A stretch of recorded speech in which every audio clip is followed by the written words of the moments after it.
So our first presentation today is going to be from Kirk Bosma. He's the Senior Coastal Engineer and Vice President at Woods Hole Group. Kirk has a master's in coastal engineering and a BS in civil engineering.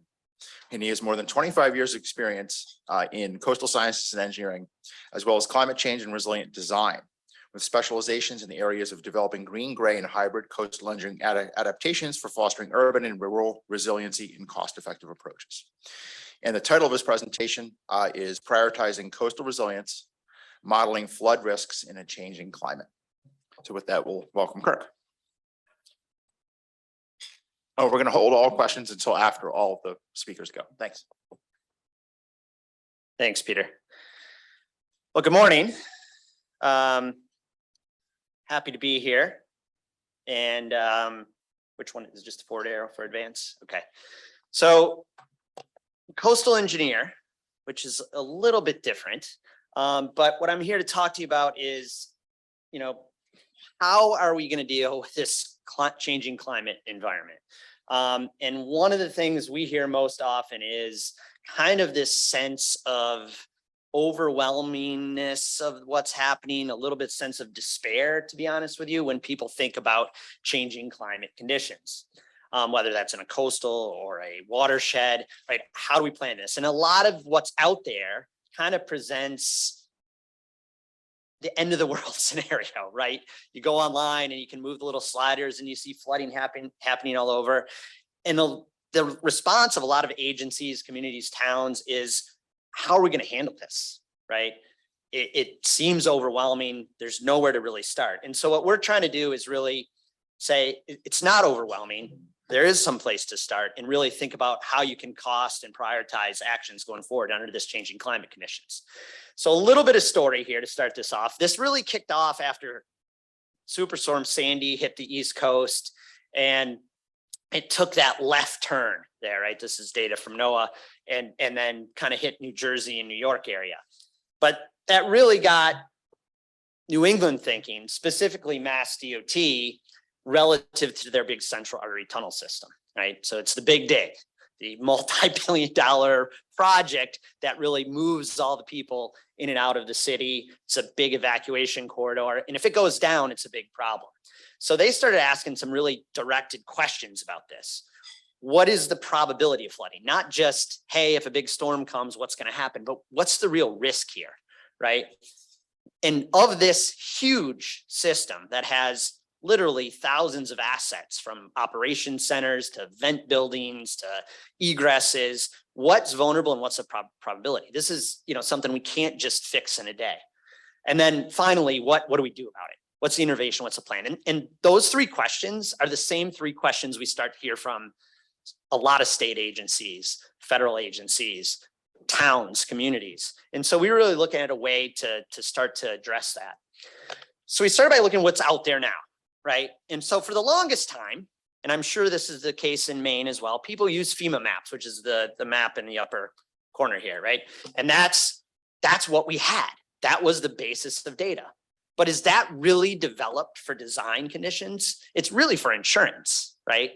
And in the Northeast and New England area, the way they do that is pretty antiquated. It's a historic based analysis of just one storm type, what they call this 100-year return period, right? And you get these maps and they really just go along a transect and everything is mapped out from there. So you get weird things like a 12-foot elevation next to a 14. I've never seen water take a jump of 2 feet in a, along a line like that. So if you're, here and building something, you're now at a 14, but if you're down here, you're at 12. I mean, it's a different thing than you would use for design. So that really wasn't good enough. And of course, it doesn't look forward in time. So that's a problem. There's these hurricane evacuation maps that are produced for major urban centers. That's, kind of for get the hell out of Dodge type scenarios where you're talking about human life. And so in this case here, if you look at Boston, this is Logan Airport, the whole thing is underwater. So great if you need to evacuate. Not so good if you're working on the next terminal, right? And what elevation you might need to design it for, because what's the chance you get this, right? Do we design to a 0.00001% chance of something happening, right? And again, that doesn't look forward in time. And then you can go online and you've seen these online viewers that you can move up and down and they show flooding, right? Those are bathtub type approaches. So basically if the water gets to 10 and your land is under 10, it's going to get wet as long as you can connect it, right? And so this case here shows what that looks like in Boston. If we get up to an elevation 12, here's what's flood. Here's what floods. It's a flat water surface elevation, like a bathtub, right? If you get a storm, do you have a bathtub, right? I fill up the bathtub at home, it's flat. I put my son in there, Hurricane Jackson, it's not a flat water surface elevation anymore, right? And so we have to start looking at that in terms of what you might actually see in storm events. And so when we simulate it dynamically and get the physical flow of water into the system, you get a drastically different picture of flooding risk than what you get from bathtub models. So here you can see in that red area, you're actually 2 feet higher than that 12-foot elevation. Why? Waves, winds, dynamic stuff pushes it there. Back in this area here, you actually had no flooding. There's the dam, right? That works. They have pumps and you get spatial variations in your water surface elevation through there. Really, really important when you start thinking about designing for the future. So that led to this high resolution probabilistic model that we developed for the Central Artery Tunnel System as a starting point in Boston Harbor. And what it really did was provide much, much more information to designers, planners, including not just am I wet or not, but what's the probability I'm wet? What level am I getting wet to? What are the waves doing? What are the winds doing, right? And that incorporated tropical and extratropical storms, hurricanes, nor'easters. And we had a changing climate. So the ocean was changing as we went forward in time. So it was a much more physics-based approach to looking at flooding. And what really differentiates what we're doing here compared to what's kind of available now in terms of just, your basic bathtub approaches is it's really high resolution. So we get down to, 3 to 7 meters in urban centers. You can see here in Boston how dense that is. And every one of those little points, you're getting information on what the water surface elevation is, what the waves are doing, those type of things. It's a physics-based approach. So we're not just saying, hey, the water peaked at 12. So everything that, if it's under than 12, you're going to get wet. We have time variable flow in there. We're looking at the physics of flow. If you have a narrowing, the water goes through the narrowing. It doesn't just, stay there forever. If it just peaks for a couple hours, it's going to peak for a couple hours. It includes things like waves and the combination of waves with the currents, looking up estuaries. So we're really looking at how physically the water flows. And then we recently are integrating this high priority tidal structure flow. In the Massachusetts model, that wasn't the case. As I go through this presentation, we'll talk about what's happening in New Hampshire and Maine, but that includes things like culverts and bridges. We do have dam operations that was included in Massachusetts, includes sluices and pumps and those type of things. It has changing climate conditions. So we actually use 5 different global climate models to source what's happening with things like tropical cyclones. So the temperature of the ocean is changing. That means your storms are evolving through time. The intensity, the frequency is actually evolving in the model.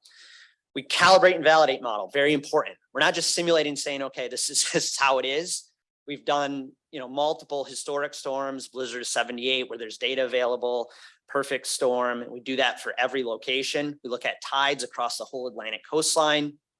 And then we actually had the case where we had more recent storms, like those storms of 2018, where we could go back and look and validate what we were seeing in the model. And then probably the most important thing is this is a probabilistic model. So this is Monte Carlo based approaches to simulation. So we simulate thousands of storm events. Why is that so important? Well, it's not just looking at one storm. Storms have different types of approaches, different track lines, different durations, right? And we're integrating all that, and that really takes the joint probability out of it. So we simulate so many storms with different tides going up and down, all dynamic. Tides are happening dynamically to get your full distribution of risk over a spatial area. It's like if you went to Las Vegas and you didn't just play craps once or twice, you played for a whole year. That's what we're doing in the model. So here's what these things look like. Just one quick example. This is a typical tropical storm. We actually have to simulate the entire Atlantic Ocean when we do this. The vectors there, the arrows are wind speed, and then the colors are water surface elevation. So as you approach the coastline, you get that surge, you get an increase in that water surface elevation. And then because we're really doing high resolution stuff, here's the city of Boston in this particular case. And you can see how the water actually penetrates into the land in different areas. Just a couple of quick things to point out. This is the Mystic River. This is the Charles River. You can see where the dams actually are located here. And you can see that the water level is held lower here. one of the first things we discovered was you were actually getting flooding from the Mystic River that went and flanked behind the Charles River Dam.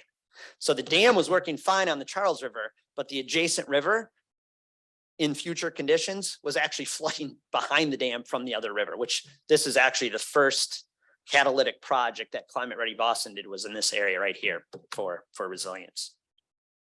So what do we get out of this? So we get different looking maps than what you might traditionally look at in terms of flood risk. And so we get something we call the annual coastal flood exceedance probability, right? So you get the full distribution of probabilities in any given climate horizon. So this is present day type scenario here. And if we just focus on this East Boston location here, you can see we have some flooding that's coming up this particular location, and we have a 1% level. What does that 1% mean? It means it's a 1% chance that in any given year, in this case, present day conditions, you get flooding there, right? Think of it as a 100-year return period flood level, not storm necessarily, but flood level. And that is produced from thousands of different storms that we get. And so you can start to look spatially at how your risk varies, right? So you have a 1% here, but you have a 20% once every 5 years here. Down here is a 0.1% once every 1,000 years.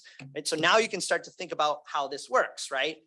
If you have multiple assets laid all over the place, like the Central Artery Tunnel System, you can say, oh, I have a higher risk at this location than I do at this location. Depending on how critical that particular asset is, maybe you focus on one versus the other, right? So instead of you just getting like, am I wet or not, right? You get the idea is, well, how often, what's the risk level of potentially being wet?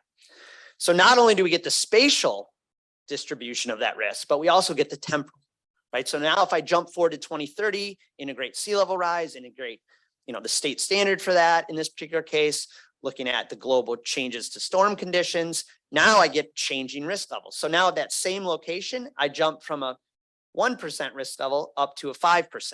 So once every 20 years. Right? So now my risk is evolving, my prioritizations are changing.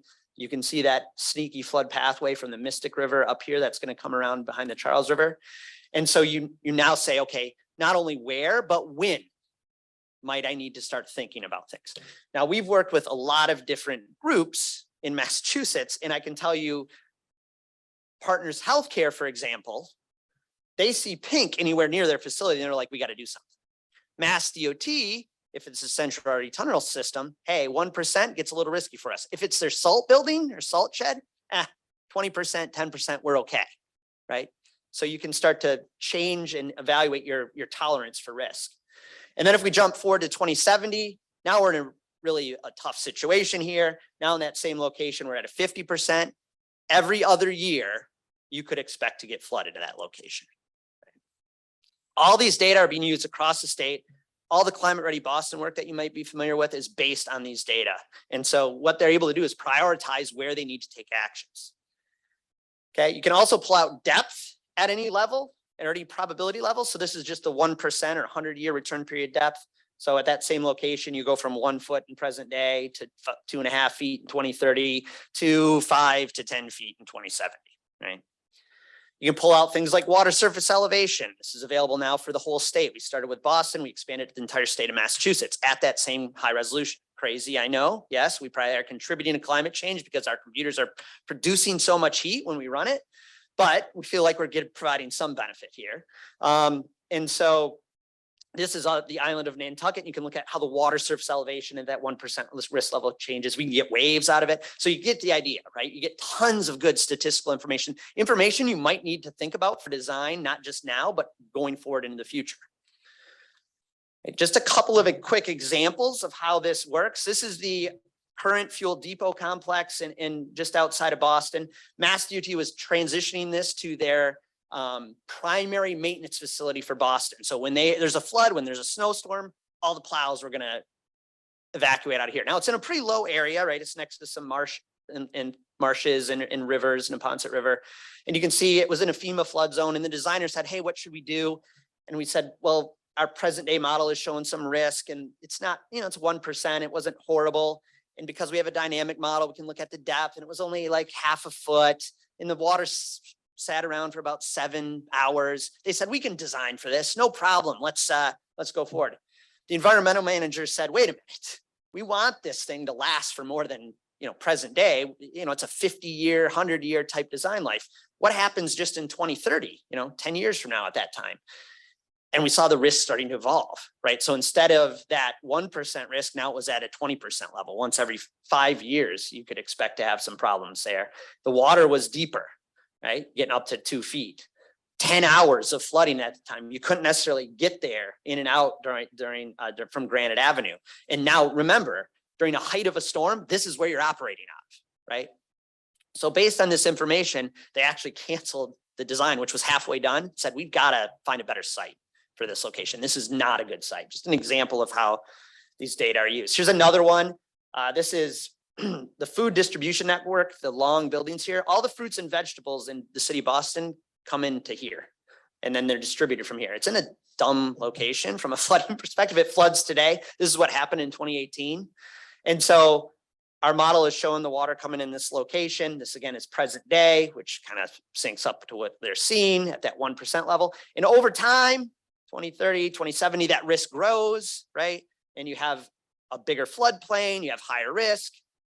But one thing that we noticed right away is that it's all kind of coming from the same location, right? So pathway assessment in this model is really good too, because you have the physics-based approaches.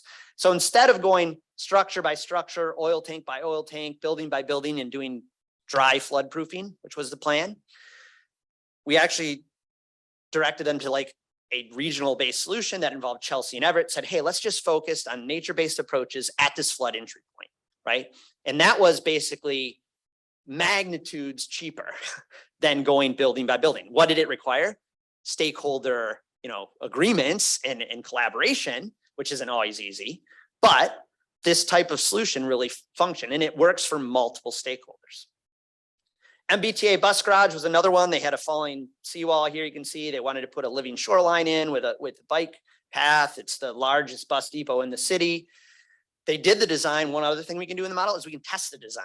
So we've done this multiple times where we would put the design in, rerun the model, see how it changes. So 2030 existing conditions to post-adaptation functions there, 2070 post-adaptation. So again, they're not getting rid of all the risk, but they're reducing their risk, right? So they went from a 20% chance down to a 500-year type flood risk, right? We actually, the first time we ran it, we found a problem in their design where we saw a flanking pathway. So that was the other advantage. They could fix their design through that process. Transportation-wise, last example, looking at roads. This is the city or the town of Sandwich on Cape Cod.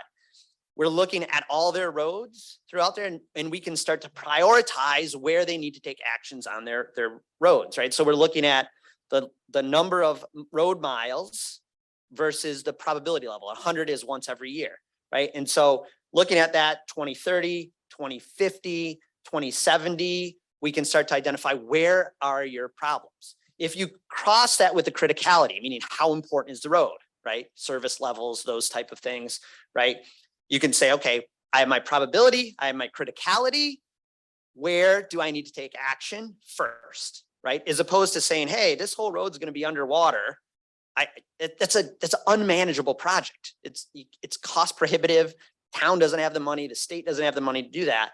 But now we can lay out actual risk and say, hey, I really need to focus on just this segment of Route 6A right now. And we can wait and see. One of the big benefits of this model and this approach is we're not telling people they have to do everything today, right? There's flexibility in the way that people start to think about this and to prioritize what actions need to happen and where they can wait and see in other locations.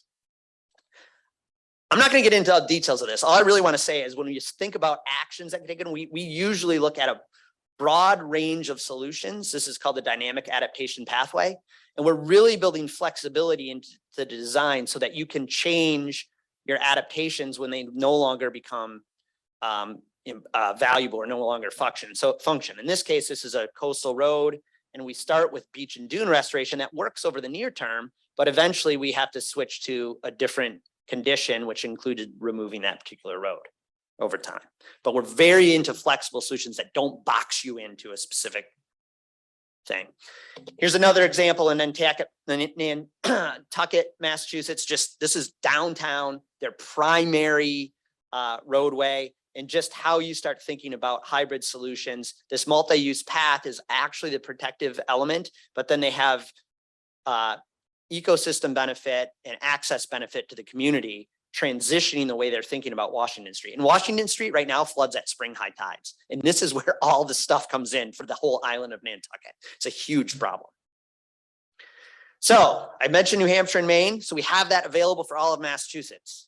I can happily say New Hampshire and Maine data is coming soon. So we just got contracted on this stuff. New Hampshire and Maine is actually going to be better than Massachusetts because they're integrating things like those culverts and bridges and flows through those types of things. So the next project that Mark's going to talk about can be developed using data from these models. You can develop information from those types of models. So real quick, our initial project on this won the Federal Highways Environmental Excellence Award for 2017. That was for Boston Harbor's Central Artery. And it's now developed for the entire state of Massachusetts. It's coming for New Hampshire and Maine. All the data is free, publicly available, can be served up on websites and in other locations. And it's a high resolution model. It was peer reviewed by USGS, the Army Corps, others. So we're very comfortable and confident in the way that it's been developed and worked. It's been working. It's probability-based results, really helping people prioritize actions. And I can't stress to you enough how many communities were now being able to move forward in their planning where they were stuck before this. And then it's been tied to economic models, ecological models. All that data can be used to do site-specific assessment as needed. And we also have this for rain, which is just starting. So if you're inland in a watershed, we're starting to think about how probabilistically you could handle rain events. So with that, I'll end and turn it back over to Pete. Thank you.